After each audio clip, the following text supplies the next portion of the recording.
against a team like G2. Okay, well, they're gonna stick with the chamber. Reyna's coming back to play. We got the Sage. This is gonna be interesting. One of the maps where Reyna can absolutely thrive, but with Izu piloting it, I'm not exactly sure what to expect. I'm pretty sure this is his first Reyna performance ever, too. Double shock's going to be sent out. Blind is connected here on Izu, but Carpe is able to collect two. Rossi gunning down. Another two limbs there for him, but Carpe starts things off very nicely. In that corner, they didn't see anything else. Valen is scooting over towards the other side of the site. Good shock dart does a little bit of damage.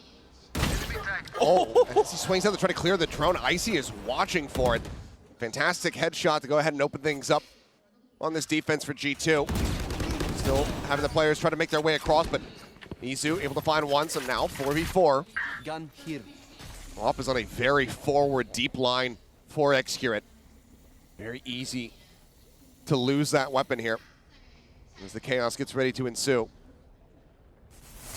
Toward the wall, back up, off shot, not going to connect, but Saya player able to find that covering fire, catches one, restabilizes his aim, finds a second. Carpe will take down Trent. Now it is all on Leaf. He's been a menace, but Xcurate, it's already just been overall very clean. I mean, Rossi's the only one who's died on T1. He's died in every single round. So cash being banked up by the rest of these players. It's Leaf, they deep, work forward, but as they continue to poke and prod, Icy gets taken down. Leaf is going to be good for one, does take out Xcurate. That operator going to have to be carried over into the next round. Unless the rest of G2 can try to clutch this one up. Lear up over the top, did get the blind there on the Trent. The drop in, a side player playing this aggressively. And he's starting to do it disrespectfully as well. Couple shots there. Onto the corpses. Jonah P trying to see if he can get anything done here with that Marshall.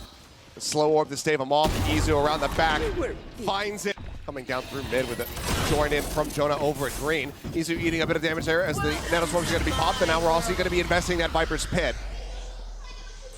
Valen, the rest of the team now arriving. They have managed to avoid that trademark. 3 coming from the flank, though, so a lot of pressure here for Saya. The trademark actually put in shallowly, so they're able to just push their way forward and not have to alert that at all. Saya, I don't think he's going to be ready for this at all. He's got a couple players just above him, but they're also not checking for him. Finds the one, but it's not going to be able to find a follow-up. Valen does strike him down.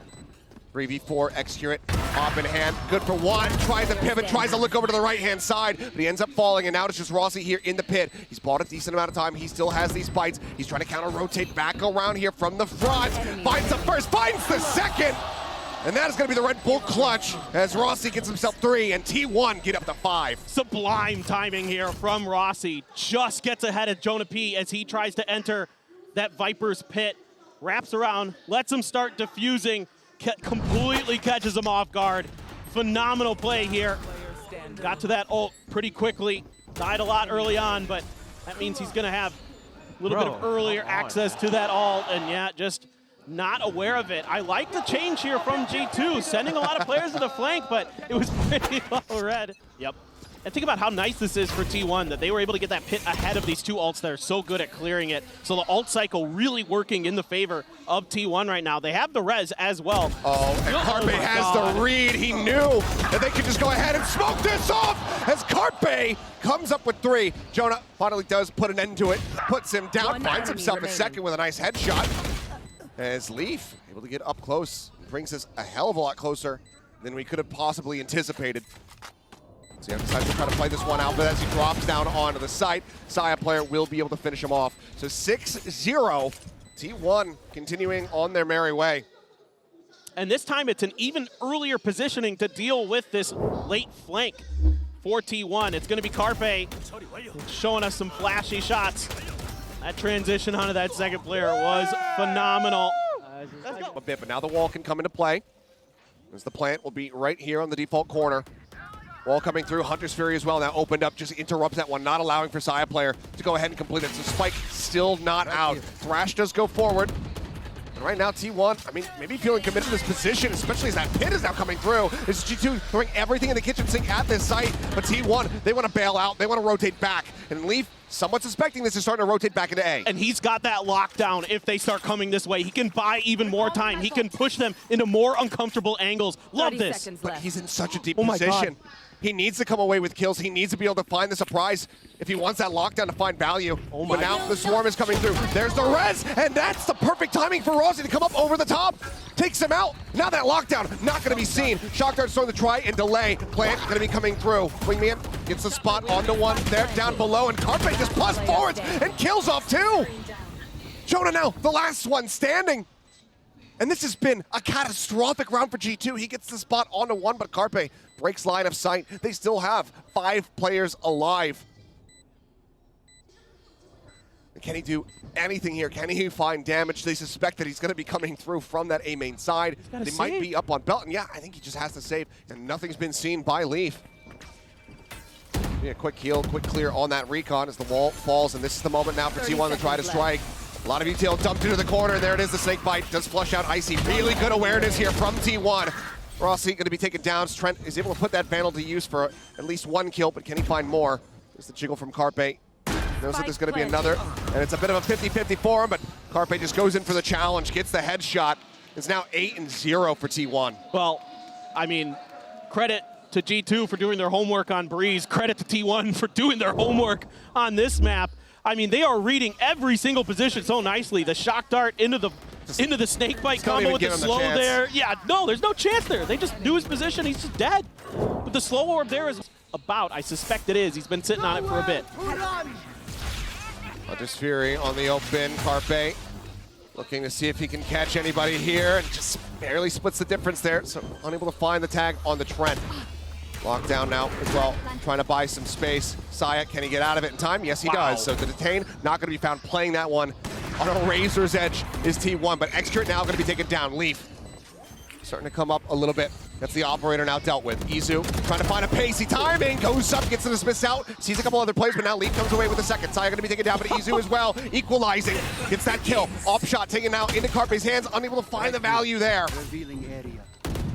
Recon cleared, nothing spotted, sees the legs of Icy, but cannot find the kill, and Rossi cannot get the clutch. G2 will at long last get themselves on the board. And even though that's read pretty well there by T. Decent timing there from Extra to keep himself safe. They're also kind of hoping that this is maybe faked, that somebody else, is in that forward position. Izu stays tucked, and he's able to find the headshot. Dismisses forward, just checking for more info. Cuts back, Lear now going to be sent out, and spots out two. Quick little dismiss there as he goes up on top of the wall, and Leaf does manage to shut that down. Rossi, though, ready to invest. The pit coming through, Extra re-peeking, finds Jonah, and he knew that Leaf had already worked his way into the site, so they know that he's in this committed position. That's a bit wanting from Extra, though, given how low he was. Ends up going down. But can Leaf find more? There's the headshot.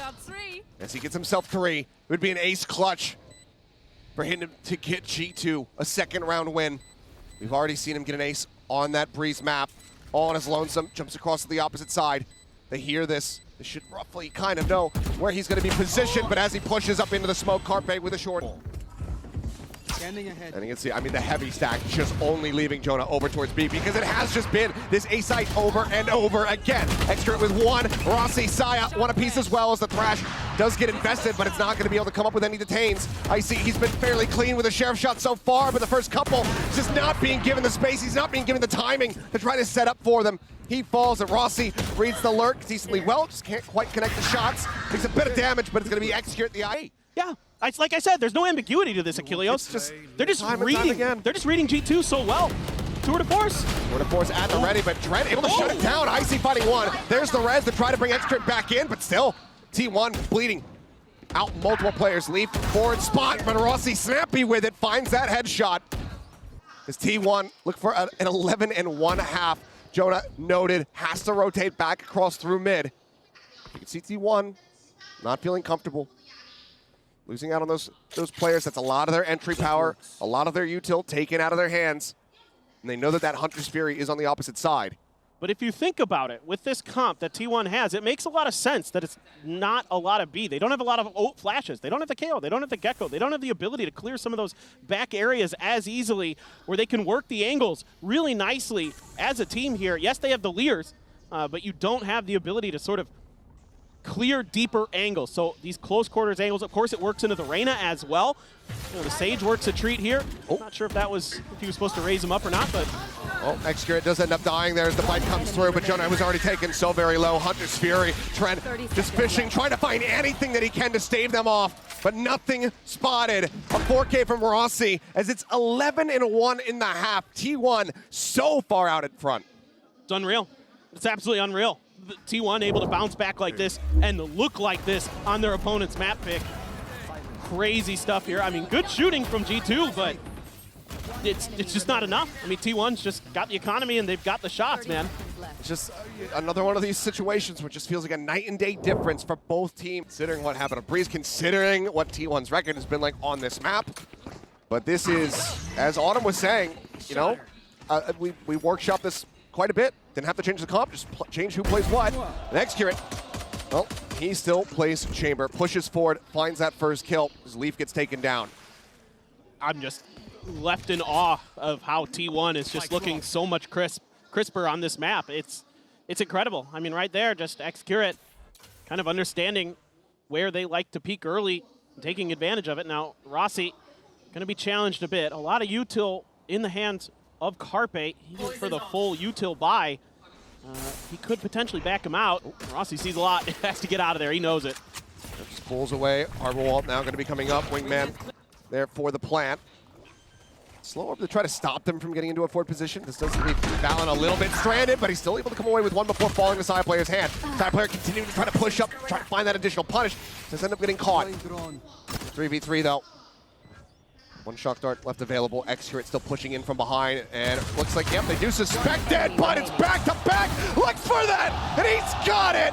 Xcurate, the 4K to give T1 another pistol round win to give them map point.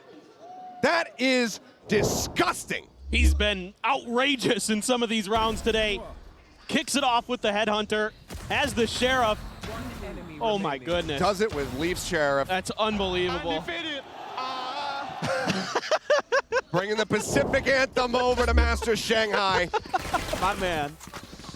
The only thing I could fault T1 in that round was Saya overswung. That was about it. I mean, it was just great map control there with how Xcurate is able to push out, control the front of A so well. And then Rossi has a great read to fall back after seeing those. I mean, it's just, other than that, it's really well played there by T1. I mean, they're in firm control of that round in terms of the info game, in terms of the shooting. Everything was them. My only criticism was that it wasn't another ace for Xcurate. He let somebody else get a kill. Could have had back to back. That's fair. That's fair. Yeah, I'm with you on that. But now, obviously, the force up here for G2. But even then, still not that strong. 3 stingers can do some significant damage, but they're going to have to try to play a bit more up close and personal. As that wingman plant comes in. Nothing to stop it, nothing to dissuade it. Wingman looks to be recovered.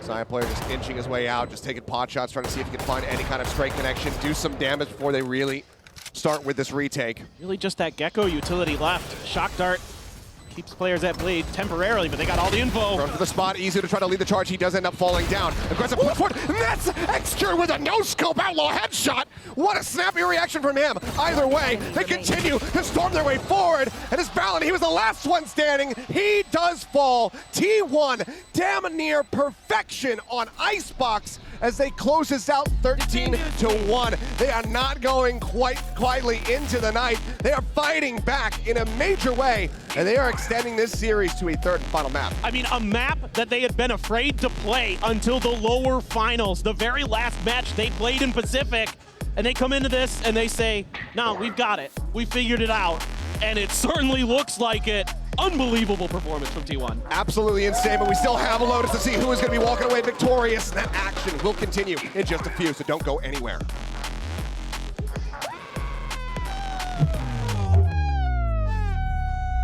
Undefeated. Undefeated.